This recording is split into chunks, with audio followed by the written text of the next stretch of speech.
Hello and welcome to MPL Presents Cricbuzz Live. It was Mumbai who were put into bat by Rajasthan Royals skipper Ajinkya Rahane.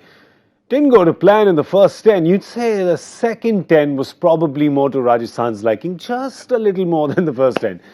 187 for 5 is what Mumbai has ended up with in their 20 overs.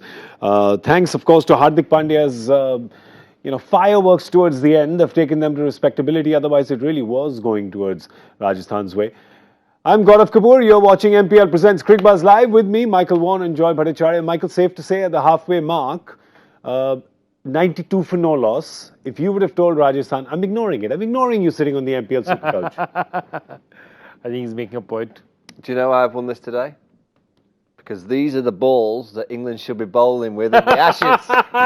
These are what they need. I need to take these back to the UK. No, hang on. You haven't. There's no seam on them. No, but they're shiny. I'll stitch a little seam on it. Ajit, by the way, very good with embroidery. I'll tell him to do. He's a man of many skills. He's a man of many skills. But I have to tell you that Rajasthan did manage to stitch up Mumbai in the back 10 of that innings. Yeah, I'd say not the back 10. It's almost the first 6 they were going really well till about 10. It's at 10 to 16 where they really fell off. That's 11 to 16, exactly. That's 7.16. And that's frankly something that, you'd have to say that Mumbai missed a trick out there. Okay, Pollard didn't get his usual going. Suryakumar also hung around, didn't do as much damage as he could. And you wondered what exactly was going on there. It's only Hardik in the end who came and sort of gave that injection back into their system. 28 of 11. You take that away and suddenly you're going, wow, that 10 to 16, 10 to 17 was really slow. Yeah, but you look at that 28 from 11, you look at Rajasthan, you think, if a Butler or, one of the top order players, Sanju Samson, don't get a big shot, who's going to be the Hardik Pandya for Rajasthan in the chase? Who's going to be able to create impact down at 6 and 7? They'll hope it doesn't come to that because I don't see anyone that can play that kind of role. So I think both teams will be quietly happy. I think Rajasthan won't be too disappointed. They'll know that the pitch is pretty good. There's been a bit of spin there, so they'll hope that potentially with it going a bit darker, it might just skid on that little bit better. And Mumbai will be pleased to get that kind of total. At one stage it looked like 210, and at another stage it looked like 170. So I think both teams will be quietly quite happy. Yeah, it is strange. It is strange when both teams go in going, all right, have we not? But Quinton de Kock will be happy because he got some runs today. He got big runs today, actually. That record opening partnership, for this season with Rohit Sharma. And then gets 81 or 52. After Rohit went, he was still there. You look at a 155 strike rate on a 52-ball inning. I know what you're talking about. Yeah, it looks deceptively good, but he was sort of towards the end. He didn't take charge. Yeah. The thing about it is, and that's an interesting one. When you're the guy who's really striking it, you're the guy with the set eye, you've seen 70 balls, 80 balls, 30 balls, 40 balls, just seeing it. He should have been taking more of the strike. He should have taken more of himself. It's almost as if he was content to let the other guy do things. And it's not that he can't hit the ball. And if it hadn't been for Hardik, nobody else was forcing the pace. I just found that, when you have the game in control like he did, he didn't sort of grab it by the scruff of his neck and finish it off. And that's what I found interesting. Yeah, but when you get 81, you've almost allowed the rest to bat around you. Yeah.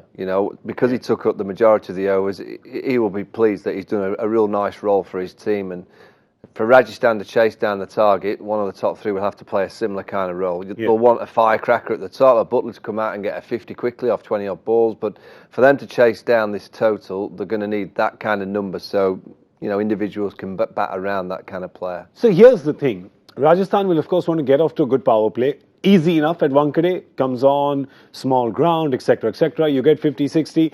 92 in the first 10 is obviously a tough thing to match up to. But the place where they can catch up with MI is actually keep scoring consistently in the 11 to 16 period. So you don't need this Hardik equivalent at the end. They don't have one. Yeah, they don't. So take that out of the equation. Don't leave it too late. And also the fact that they've been out there and, Sanju Samson's been behind the stumps with the gloves on, he'll have got the pace, the bounce. He'll know exactly about the spin, how much there is out there. And, I think sometimes that is an advantage when you chase it. You get an identification of what kind of balls are there and what's going to be happening. But on the other foot, so will the Mumbai Indians. When they go to bowl, they know that the cutters into the surface look like they'll probably ball that's hardest to hit. They'll take pace off as much as they possibly can, and the spinners will play a big role. So, as I said, both teams are quietly confident, but I think at this stage, because of where Rajasthan have been and the way that the Mumbai Indians have just been winning games, I think I'd rather have the blue kit on. Yeah, you would. Let's. Have you seen what the bowlers did? Let's see what the bowlers did for the Rajasthan Royals. There was, of course, Jofra Archer. Jofra Archer getting the wickets. Did give away 10 and over, but I guess the captain will be happy. He got the 3 wickets. Shreyas Gopal, for me, Shreyas Gopal really was the most impressive. He's been the standout for them this season. He's done everything for them. When he's had the bat in his hand, he's hit the occasional big shot. He's catching. He's bowled brilliantly for them, and he's the only one who's been doing it on a consistent basis. Basically, Joss Butler and Shreyas Gopal take them away, and that Rajasthan lineup suddenly drops away even more. And that's a frightening thought, considering that they're pretty low in the rankings as they are right now. Yeah. Nobody else has done anything with any consistency. Yeah. And he's the only guy. Jofra has been consistent, and Jofra has had the tough job. I mean, if you're going to bowl in the first few, and at the pace he bowls, somebody like a Jofra will go for runs, because Nicks go for 4s and 6s, and little toppages can go for a 6. But that's the kind of bowler he is. But Shreyas Gopal, these are the guys who are doing it for them, and that's not enough. People are coming to the party. That's Rajasthan's biggest problem. Yeah, that over that he bowled to Pollard, Shreyas Gopal, I felt like that was the over that sort of choked Pollard. It just didn't let him get started. Yeah, and if you look at the Mumbai Indians innings, they did well with the singles and rotation, but Shreyas Gopal bowled 10 dot balls in those 24 balls. So he did a great job. You always know when Pollard comes to the week, he's looking for one thing. He's looking to hit the ball into the stands. So there is an opportunity to get a couple of dot balls. They put a mid-wicket in place, which was a smart move. He hit a couple straight to mid-wicket quite hard, which to another player, there may have been a gap there, but because of Pollard, you're kind of trying to really squeeze him. So they did a good job on Kieran Pollard, but I like Gopal. I think he's a terrific cricketer. I just think he's got a little bit of all-round quality with the bat, with the ball, and obviously in the field, and perfect cricketer for T20 cricket. Yeah, there was Gopal took another good catch. Butler took a really good catch as well. Efforts in the field like this, Michael, sort of buoy the team a bit. Yeah, I mean, Joss Butler's a really good fielder. I mean, England have a number of wicket-keeper batsmen. Yeah. You go Johnny Bairstow, he'd be running around the 50-over field soon because, again, he's terrific in the field, great pair of hands. They look good in the field. I mean, the first few overs I was worried about Rajasthan because it looked like they were deflated. It looked like they were almost throwing in the towel. And then all of a sudden they came to life and they put the squeeze on in the middle. And one of the first things you look for in a team is fielding. That's the easiest thing to give away when you're not a unit and you're not tight. You kind of just look after your own world and you kind of go a bit dozy in the field and you're looking around the stands. Well, I thought Rajasthan looked on the money in the field and they took some good catches, and they'll hope that kind of energy that they produced in the field they can produce with the bat and make this game a real close one. And how good was that Hardik helicopter? Hardik's getting his helicopter out, isn't he? He's a successor to the helicopter throne. At some point when Dhoni gives away his bat and this thing, Hardik will say, "Don't worry, now it's my turn to sort of hit this for India." Yeah, absolutely brilliant the way he just picks it. I mean, you're gonna bowl to him in the slot at that line that you bowl. It's a gift, but you still got to hit it, right? I mean, you may fuel up the helicopter, but somebody's got to fly it, and Hardik just did that. All right, let's have a look at what the two squads are looking like. Of course, Mumbai's bowling, Rajasthan's batting. Let's see what we got first. Let's look at Mumbai's bowling first, because Chahar is the big man for me. He has the option, and Rahul Chahar, he's been so impressive. Brilliant. Chahar is brilliant for me. I mean, he's the guy who's been doing it consistently. And the important thing is that he's playing before an India guy. Mayank Markanday was picked in the T20 squad for India, was playing for India. He's sitting out there, but they think Chahar is the guy, and he's proved it also. He's given them that performance on this kind of a pitch. You would have seen what Shreyas Gopal has done, and you would have said, "I'd like to bowl on this pitch." Yeah, look at his pace bowling attack as well, right? He's a Rahul Chahar, Michael, really good leg spinner, and then that pace attack is varied. You've got a Bumrah, you've got an Alzari Joseph, you've got a Behrendorff, and Behrendorff's been bowling this really sort of tight line in length, hasn't he? A disturbing line in length almost. Yeah, he's got a bit of quality, Behrendorff, good thinker. Bowls a heavy ball, every now and again it surprises the batsman with pace. I think it's an evening or a late afternoon where Krunal Pandya will have to step up, because there just is a little bit of spin there for the spinners.